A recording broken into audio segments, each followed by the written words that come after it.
देखो 12th class next topic है। ये नेक्स्ट टॉपिक है ना, magnetic field due to current element आ जाए लिखा तो भी हमें बायोट-सावर्ट लॉ करना है। कहीं ये सोचो कि ये क्या अलग टॉपिक है, ये इसी के अंदर होता है, magnetic field due to current element according to Biot Savart law. ठीक है, बायोट-सावर्ट लॉ क्या था, जैसे हमने पढ़ा कि मैग्नेटिक फील्ड की एक डायरेक्शन होती है। ठीक है, इसने मैग्नेटिक फील्ड की वैल्यू बताई थी, भी मैग्नेटिक फील्ड की क्या वैल्यू होती है, वो हमने बायोट-सावर्ट लॉ के अकॉर्डिंग फाइंड होती है। तो Biot-Savart law experimental law predicted by Biot and Savart ने इसको प्रिडिक्ट किया था। इसको हम लैपलेस लॉ भी बोल देते हैं, यानी कि लैपलेस लॉ है तो भी हमें यही करना है। ये this law deal with the magnetic field induction at a point due to a small current element, यानी कि हमें ये बताता है जैसे कोई स्मॉल करंट एलिमेंट है कि उसमें यानी कि जो हमें जो मैग्नेटिक फील्ड वैल्यू फाइंड करनी है, यानी कि जो ये लॉ क्या बताता है कि मैग्नेटिक फील्ड वैल्यू कैसे फाइंड करते हैं हम। ठीक है बेटा, इसके बाद है हमने यानी कि बायोट-सावर्ट लॉ को किस तरह करेंगे, जैसे हमने कंसीडर ए स्मॉल एलिमेंट ले लिया ए बी। देखो इससे पहले ये है कि कंडक्टर एक्स वाई लिया हमने कैरिंग एक करंट जिसमें करंट जा रहा है आई। ठीक है, लेटे फिर हमने स्मॉल एलिमेंट लिया इस पे ए बी स्मॉल एलिमेंट ले लिया जिसको हमने डी एल वैक्टर से शो कर दिया। आर वेक्टर इसकी फिर डी एल वैक्टर से हमने यानी कि इस पॉइंट की हमने क्या निकालना है, मैग्नेटिक फील्ड वैल्यू निकालनी है। तो आर वेक्टर क्या है, ये इस साइड पोजीशन ऑफ वेक्टर है पॉइंट पी फ्रॉम करंट, इसको आई डी एल भी बोल सकते हैं। देखो यहाँ से करंट जा रहा है ना बेटा, ये डी एल है, तो करंट इसमें से ये स्मॉल एलिमेंट लिया था हमने, स्मॉल एलिमेंट लिया था ना, ये कंसीडर हमने क्या किया था, स्मॉल एलिमेंट लिया था डी एल वैक्टर से जिसको शो कर दिया था। ये है यानी कि मैग्नेटिक फील्ड है, मैग्नेटिक फील्ड को हमने डी बी से शो कर देंगे। तो डी एल और डी बी वैक्टर लिए हमने, ये आई करंट पास कर रहा है इसलिए हमने इसको आई डी एल बोल दिया। देखो जैसे ये बोल रहा है कि R vector be the position vector of the point किस पे, पी पे, और करंट एलिमेंट क्या हो गया, करंट एलिमेंट जहां से जा रहा है आई डी एल हो गया, और theta be the angle vector D L vector and are vector. ये भी बोल सकते हैं हम डी एल वैक्टर और डी बी के बीच में क्या है, थीटा एंगल है, ये परपेंडिकुलर होता है इसके। According to Biot-Savart law, the magnitude of magnetic field induction dB at a point due to current element depend upon the factor as stated below। यानी कि according to Biot-Savart law हमने निकालना क्या है भी, मैग्नेटिक dB जो magnetic field है उसका मैग्नीट्यूड निकालना हमने। तो यानी कि वो किसके द्वारा हम निकालेंगे, डिपेंड किस पे डिपेंड करता है वो, P due to current P due to current element of factor, element depend upon factor. यानी कि देखो अब ये है बुक की लैंग्वेज, अगर ये इजी लगे तो लिख लेना, और जो मैं बता रही हूँ वो लिखो तो वो भी लिख लेना, वो भी बहुत इजी है, समझना चाहिए। हमने जैसे कोई भी इनफाइनाइट वायर ले लिया जिसमें करंट पास कर रहा है, हमने कोई भी ए बी स्मॉल एलिमेंट ले लिया जिसकी यानी कि जो डी एल है करंट एलिमेंट, यानी कि जो डी एल वैक्टर ले लिया हमने, डी एल वैक्टर क्या है, लेंथ है इसकी, तो लेंथ है तो इसमें से करंट जा रहा है तो आई डी एल हो गया। ठीक है, और यानी कि ये डीबी हो गया, डीबी ले लो या पी पॉइंट ले लो, ये आर वेक्टर हो गया। ठीक है, ये पोजीशन है। इसके बाद देखो अगर क्या बोलता है ये मैंने पेंसिल से राइट कर रखा है, ये भी वेरी इजी है, समझने की बात है बिल्कुल। देखो according to this law the magnitude of magnetic field, यानी मैग्नेटिक फील्ड की मैग्नीट्यूड यानी कि कोई वैल्यू निकाल रहे हम, at any point due to current depend directly upon current I D L sine of angle theta inversely proportional to square of distance of between the point current element and the point where the E M F magnetic field is to be calculated. देखो D B direct proportional किसके, current के, D B directly proportional किसके, D L के, D B directly proportional किसके, sine theta के, D B inversely proportional किसके, R square के। देखो वही बात लिख रखी मैंने। According to this law magnitude of magnetic field at any point due to current depend directly किसके, आईडीएल भी लिख सकते हैं, इसको साथ साथ भी लिख सकते हैं अगर लिखना चाहते हो, D B directly proportion IDL, मैंने डायरेक्टली लिख दिया है, इसने अलग अलग लिख रखा। साइन ऑफ किसके, एंगल थीटा के, और साइन इनवर्सली प्रोपोर्शन किसके, स्क्वायर यानी कि डिस्टेंस थी ना, distance between current element and the point where magnetic field is to be calculate, यानी कि मैग्नेटिक फील्ड हम वहां कैलकुलेट करेंगे बेटा। देखो इसमें पीछे देखो, यानी कि हमारा किस किस पे डिपेंड है, यानी कि जो डीबी मैग्नेटिक फील्ड था वो किसके था, एल के, आई के, डीबी इक्वल टू किसके था, आई के। देखो फर्स्ट वाला DB equal directly proportional I के, डीबी डायरेक्टली प्रोपोर्शनल डीएल के, DB directly proportional sine theta के, और DB inversely proportional R square के। ठीक है बेटा, देखो अब देखो वेरी इजी है ना, एक बार और रिपीट कर देते हैं। According the magnitude of magnetic field किसके, point due to current depend directly proportional किसके, करंट आइडियल के, साइन ऑफ एंगल थीटा के, inversely proportional square distance between, square यानी कि ये डिस्टेंस है, यानी कि डिस्टेंस हमारा ज्यादा होगा तो यानी कि मैग्नेटिक फील्ड क्या होगा, कम होगा, और यानी कि हमारी डिस्टेंस कम होगी तो मैग्नेटिक फील्ड ज्यादा होगा। इस बात से तो आप बड़े भांति परिचित ही हैं, जो मैं पहले भी करवा चुकी हूँ। तो हमने अब फाइंड करना है कि मैग्नेटिक फील्ड क्या होगा हमारा। अब देखो इनको मैं सबको कंबाइन कर सकती हूँ, डी बी यानी कि directly proportional I D L sine theta, और इनवर्सली प्रोपोर्शनल किसके, आर स्क्वायर के। तो मैं इसको ऐसे भी लिख सकती हूँ, डी बी इक्वल टू के I D L sine theta. देखो कुलुम सलाम में क्या था, थोड़ा थोड़ा वो ही है। देखो के क्या है, कांस्टेंट प्रोपोर्शनैलिटी है, के क्या है, कांस्टेंट प्रोपोर्शनैलिटी है, और के इक्वल टू के की वैल्यू होती है यहाँ पे म्यू नोट अपॉन 4 पाई। म्यू नोट क्या होता है, absolute magnetic permeability of free space, उसमें भी करवाया था मैंने 4 पाई। इन सीजीएस सिस्टम के इक्वल टू क्या होती है 1, और म्यू नोट अपॉन 4 पाई की वैल्यू होती है बेटा 10-7। ठीक है बेटा, और यानी कि यहां से अगर मैं म्यू नोट की वैल्यू निकालूंगी तो ये क्रॉसिंग मल्टीप्लाई होके क्या आ जाएगा 4 पाई इंटू 10-7 आ गई है, यही कर रखा है। अब ये यूनिट है, यानी कि हमारी यूनिट परमेबिलिटी की यूनिट कैसे निकालेंगे वो भी मैं अभी दिखा देती हूँ। 4 pi into T Tesla ampere metre, तो यानी कि ये यूनिट मैं अभी बता देती हूँ कैसे निकालेंगे। देखो यानी कि परमेबिलिटी है, हमने यानी कि जो मैग्नेटिक फील्ड निकाला D B equal to mu naught I D L, यानी कि के की जगह अब मैं यानी कि इस के की जगह क्या वैल्यू आ जाएगी मेरी, म्यू नोट अपॉन 4 पाई, म्यू नोट अपॉन 4 पाई। इसको ध्यान से देखना बिल्कुल, म्यू नोट अपॉन 4 पाई आइडियल साइन थीटा। ठीक है बेटा, वही चीज है ना जो हमने ऊपर लिखी थी। तो यानी कि के की जगह म्यू नॉट अपॉन 4 पाई, 4 पाई और साइन थीटा क्या है, कांस्टेंट टर्म है, तो इनको तो मैं यानी कि कुछ नहीं लिखूंगी। अब देखो म्यू नोट डीबी इसकी निकालनी हमें, यानी कि म्यू नोट की निकालनी है, डीबी आर स्क्वायर हो जाएगा, इसको इधर लेके आओगे तो mu naught DB R square IDL ये बच जाएगा हमारा। अब हमारी यानी कि मैग्नेटिक फील्ड की हमने कर ही चुके हैं, टेस्ला होती है हमारी। देखो dB की वैल्यू क्या हो जाएगी, tesla magnetic field, R square क्या हो जाएगा, मीटर का स्क्वायर, यानी कि जो हमें यूनिट फाइंड कर रही हैं।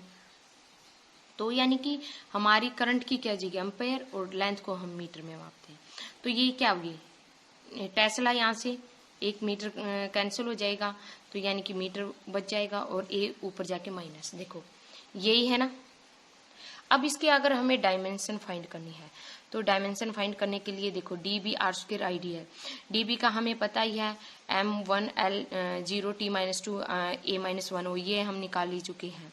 तो आर क्या हो जाएगा एल का स्क्वायर A इंटू एल, और इसको सोल्व करके निकाल दो डायमेंशन। अलग अलग साथ में ही लिख लेना इसके, ये यूनिट है ये डायमेंशन फार्मूला है इसका, तो ये साथ में लिख के ये यहाँ से क्लियर हो जाएगी आपको, यानी कि ये कैसी यूनिट है ये। ठीक है, साइड में कर लेना ऐसे।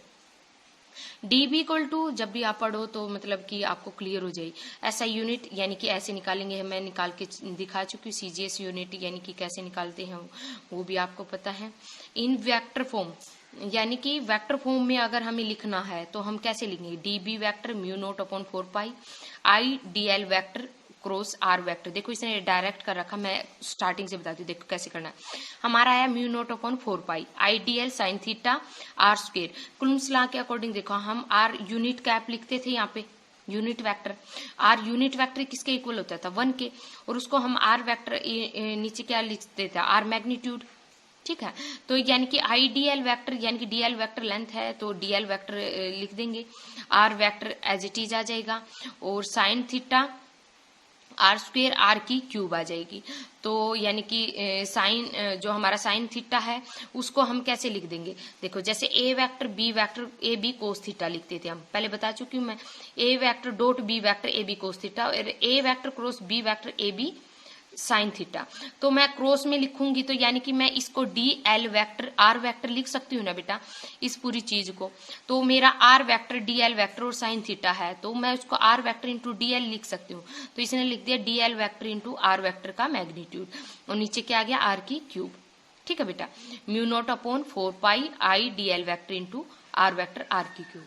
ये हो गया है वेक्टर फॉर्म में, यहां से स्टार्ट करना यहाँ पे एंड करना, इसने डायरेक्ट कर रखा है इसलिए मैंने ये करके दिखा दिया आपको। ठीक है बेटा, इसके बाद है भाई डायरेक्शन, अगर मैग्नेटिक फील्ड की डायरेक्शन हमें पता ही है, वो right hand screw right hand rule से हम फॉलो कर सकते हैं। देखो ये चीज कैसे है, ये चीज हमारी जो है ऐसे है, यानी कि इनवर्ड डायरेक्शन में जाएगी राइट हैंड थंब रूल से। तो यानी कि हमारा राइट हैंड थंब रूल लिख दिया हमने भी, जो डायरेक्शन है D B vector, obviously direction of the cross product है D L vector into dot R vector, ये रिप्रेजेंटेड किसको कर रहा है कि राइट हैंड रूल को। डी बी परपेंडिकुलर किस पे, प्लेन आर वेक्टर पे। देखो ये परपेंडिकुलर है ना बेटा इस पे आर वेक्टर पे, ये पहले मैं बता भी चुकी हूँ, D L vector and R vector. तो डायरेक्ट जो हमारा परपेंडिकुलर है यानी कि डी एल वेक्टर यानी कि परपेंडिकुलर है तो इनवर्ड की तरफ, तो यानी कि इनवर्ड की तरफ जाएगा, यहीं तक कर लेना इनवर्ड। तो अगर मुझे यानी कि डायरेक्शन निकालने तो B vector integration mu naught upon 4 pi I D L, वो इजिली हम जो ऊपर वाला आया है वो ही लिख सकते हैं भाई, ये हमारे क्या है डायरेक्शन ऑफ मैग्नेटिक फील्ड की। तो यानी कि डायरेक्शन कैसे निकालना है यहां तक कर लो बेटा। देखो बेटा, Biot Savart law in term of current density J, कि बायोट सर्ट ला की टर्म में करंट डेंसिटी जे कैसे निकलेगा, यानी कि करंट डेंसिटी को टर्म बायोट सर्ट ला में किस तरह टर्म में यूज करेंगे। D B vector mu naught upon 4 pi I D L, ये फार्मूला पढ़ा था हमने, mu naught upon 4 pi into I D L into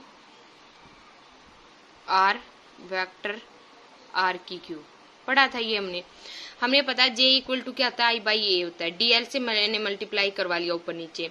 अब I D L upon DV, DV कहाँ से आया, जैसे हमारा ये बायोट सर्ट लॉ में ये यानी कि हमारा एरिया था, स्मॉल एलिमेंट था, ये डीएल था, तो यानी कि ए इंटू क्या हो गया डीएल, ये इसका क्या हो गया वॉल्यूम हो गया डीवी। तो आई डी एल की जगह मैं क्या यूज कर सकती हूँ, I D L J into, यानी कि यहाँ से मेरा सोल्व होके क्या आएगा, J equal to I by A है, I D L A D L, I D L upon DV, J निकालना मुझे, आई डी एल अपॉन क्या आ गया डीवी आ गया, तो J into DV equal to किसके आ गया आई डी एल, जहां पे आई डी एल होगा हम ये यूज कर सकते हैं जे इंटू डीवी। मैंने यहाँ लिख दिया जे इंटू डीवी, और आर वेक्टर था मेरा एज इट इज मैंने लिख दिया आर की क्यूब लिख दिया। ये है मेरा Biot Savart law in term of current density की फॉर्म में। अब Biot Savart law in term of Q and its velocity की फॉर्म में, तो यानी कि डीबी वही फार्मूला होगा हमारा आईडीएल इंटू आर। अब आईडीएल क्या होता है, आई की जगह क्या कर सकती हूँ क्यू अपॉन डी टी और इंटू डीएल।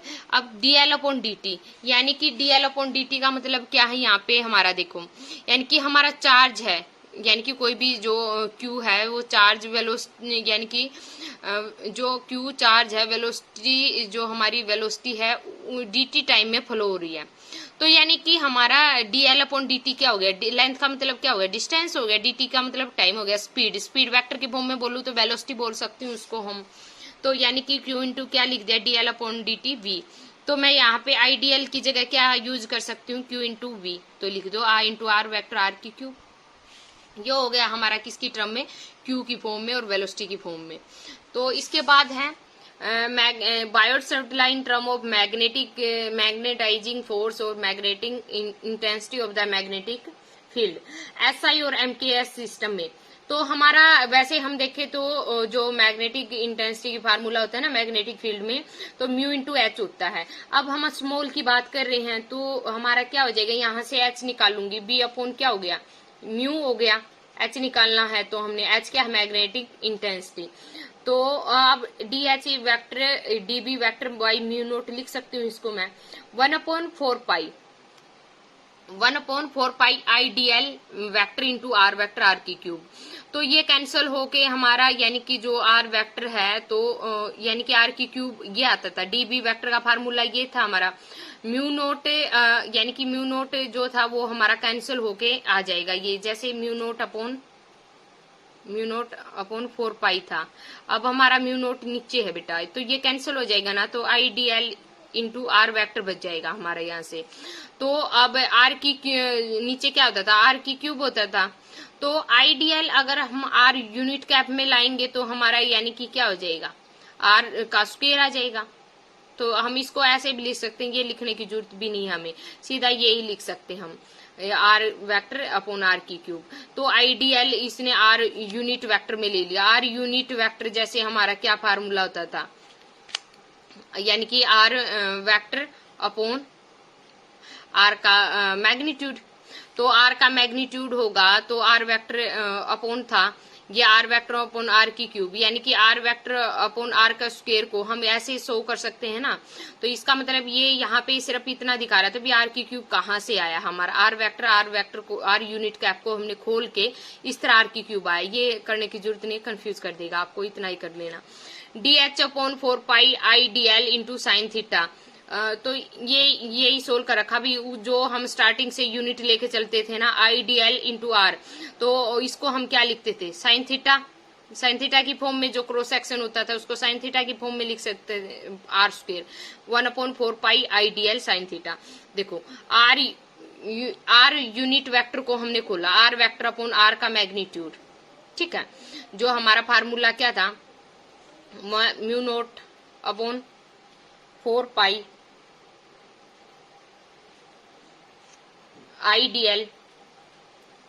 साइन थीटा था अपॉन आर का स्क्वायर। अब इसी को हमने क्या लिख दिया था, IDL इंटू, यानी कि जो DL vector into R vector जो था R vector into DL vector into sine theta था, उसको R vector DL sine theta लिखते थे ना उसको। तो IDL साइन थीटा है जो हमारा, तो अपॉन में क्या आ गया, अगर इसे वेक्टर फॉर्म में लिखते थे तो DL vector into R vector की फॉर्म में आता था।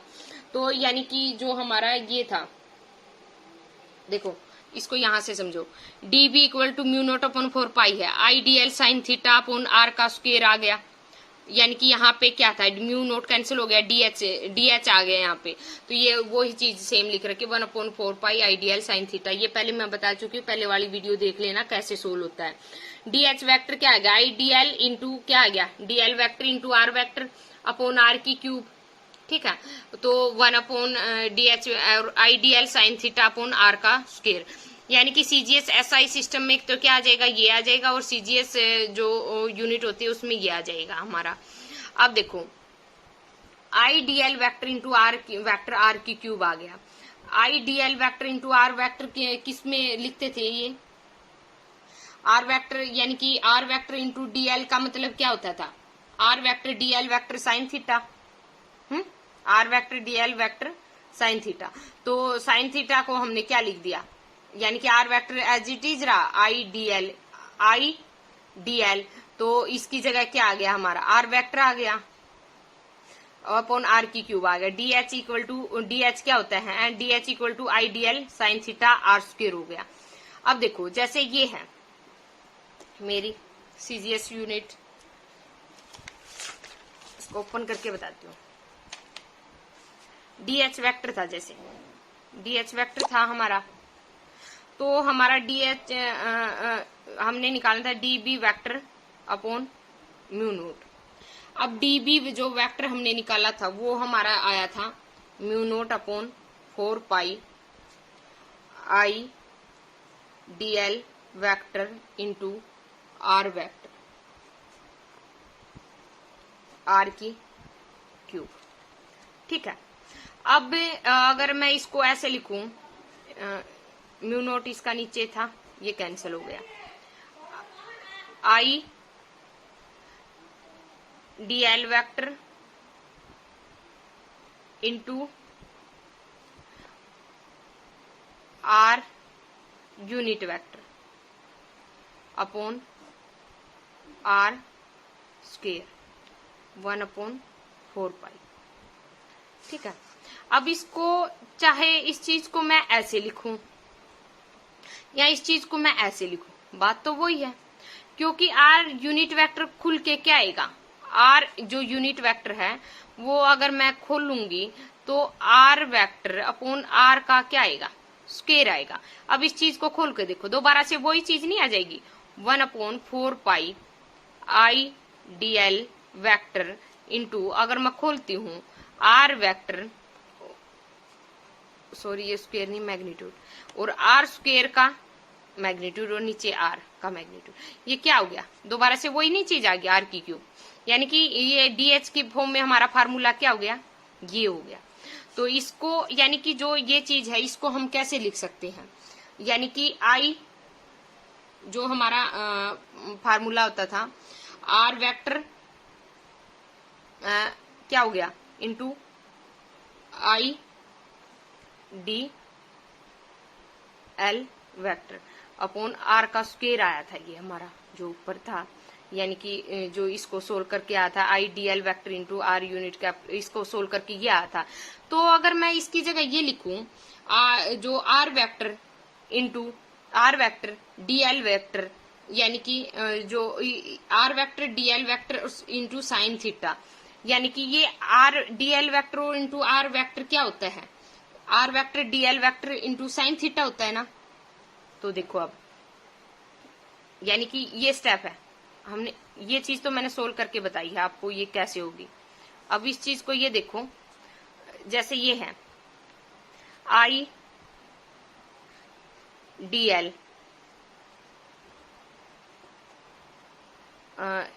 Vector into are vector are की क्यूब। अब इसकी डी एल वैक्टर और क्रॉस आर वैक्टर किसके इक्वल होते हैं बेटा, R vector D L vector sine theta, यही होते हैं। अब मैं इसकी जगह लिखती हूं D L I R vector D L vector sine theta upon क्या हो गया आर की क्यूब, यहां से एक आर कैंसिल हो जाएगा, आर का स्क्वायर आ जाएगा, I D L vector sine theta R का स्क्वायर। देखो यही चीज है ना, I D L sine theta R का स्क्वायर। अब चीज क्लियर होगी मेरे हिसाब से। अब नेक्स्ट सीजीएस यूनिट में देखो I D L vector into are vector upon R की क्यूब। तो डीएच में भी वही सेम है, आईडीएल साइन थीटा 1/4 पाई जो हमारी सीजीएस सिस्टम में यानी कि वो म्यू नॉट अपॉन 4 पाई है। देखो अब ये कैसे है, यानी कि mu naught upon 4 pi I D L into are vector are की क्यूब। तो यानी कि म्यू नॉट अपॉन 1/4 पाई बेटा सीजे, यानी कि जो हमारी सिस्टम है 1/4 पाई तो हमारा यानी कि कांस्टेंट ही रहता है। तो I D L into are vector are की क्यूब हो गया। तो यानी कि इसने इसलिए 1/4 पाई नहीं लिखा इसमें। तो यानी कि डी एच क्या आ गया, I D L sine theta upon are का स्क्वायर, यानी कि CGS e m unit, MKS unit और यानी कि सीजीएस सिस्टम में। यानी कि हमें इसमें पूछते तो क्वेश्चन हुआ कुछ है नहीं इसमें का, पर हमें पता होना चाहिए भी ये कैसे सोल्व करते हैं। अब है some important features Biot Savart law. Biot Savart law is सीधा लिखना फर्स्ट सिमेट्रिकल करंट डिस्ट्रीब्यूशन, और यानी कि जो सिमेट्रिकल करंट डिस्ट्रीब्यूशन होता है इसमें सेकंड में लिखना small length conductor carrying current, यानी कि स्मॉल लेंथ का यूज करते हैं हम करंट कैरिंग के लिए। थर्ड लिखने this law can not be easily verified, इसको एक्सपेरिमेंटली तरीके से इजिली नहीं वेरीफाइड किया जा सकता। This law is analogue to Coulomb's law, यानी कि ये कुलम्स लॉ इलेक्ट्रोस्टैटिक्स एनालॉग यानी कि वो लॉ यूज करते हैं इसमें, यानी कि जो इसके फीचर्स हैं यानी कि उसकी तरह काम करता है ये कुलम्स लॉ की तरह। The direction of d B vector is perpendicular I d l vector into r and are vector. तो डायरेक्शन है जो डीबी वैक्टर की वो क्या होती है, परपेंडिकुलर होती है, ये तो आपको पता ही है, ये इस पे परपेंडिकुलर होते हैं I d l into are vector. Theta अगर हम 0 ले लेते हैं तो पी पॉइंट लाइज करता है, x is linear conductor carrying current, then तो यानी कि सीधा लिखना थीटा इक्वल टू 0। तो अगर साइन थीटा की जगह 0 पुट करते हैं तो क्या आता है, 0 आता है। यानी कि देखो अगर यहाँ पे हमारा जो पी पॉइंट पे हम जो मैग्नेटिक फील्ड निकालते थे यहाँ पे 0 आ गया, तो यानी कि जो ये लाई कहाँ पे करेगा, यहाँ पे लाई करेगा। अगर थीटा 90 है तो यानी कि अगर थीटा इक्वल टू 90 है तो यानी कि हमारा मैग्नेटिक फील्ड मैक्सिमम रहेगा। थीटा इक्वल टू 0 है तो 180 है तो मिनिमम रहेगा हमारा। जैसे इसमें था थीटा इक्वल टू 0 किया हमने तो नो मैग्नेटिक फील्ड आया ना, क्योंकि यहाँ पे मैग्नेटिक फील्ड निकालते थे हम, ये यानी कि 0 हो गया तो यानी कि सारा ही 0 हो गया। तो नो यानी कि मैग्नेटिक फील्ड यानी कि हमारा lies P lies on the किस पे, एक्सिस पे करेगा, लीनियर कंडक्टर पे, यानी कि जो हमने carrying current linear conductor carrying current लिया था उस पे। तो यानी कि नो मैग्नेटिक फील्ड। अगर similarities and dissimilarities between the Biot Savart law के बीच में निकालनी है तो एक बार मैं बता देती हूँ कि यानी कि इसमें क्या क्या होता है। देखो जैसे जो इलेक्ट्रिक फील्ड है सोर्स इज चार्ज, उसमें स्केलर होता है। मैग्नेटिक फील्ड में करंट एलिमेंट क्या होता है, वेक्टर होता है। एक तो ये यानी कि इनकी सिमिलरिटीज है। एक है यानी कि सॉरी ये नहीं था, ये था बोथ ला आर फील्ड, ये डिसिमिलरिटीज हैं उसकी जो मैंने बताई है।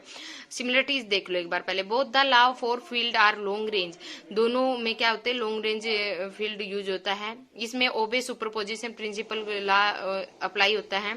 Both the field obey superposition principle. The magnetic field is linear in the source I dl vector, यानी कि जो मैग्नेटिक फील्ड है वो यानी कि जो लीनियर सोर्स में यूज किया जाता है।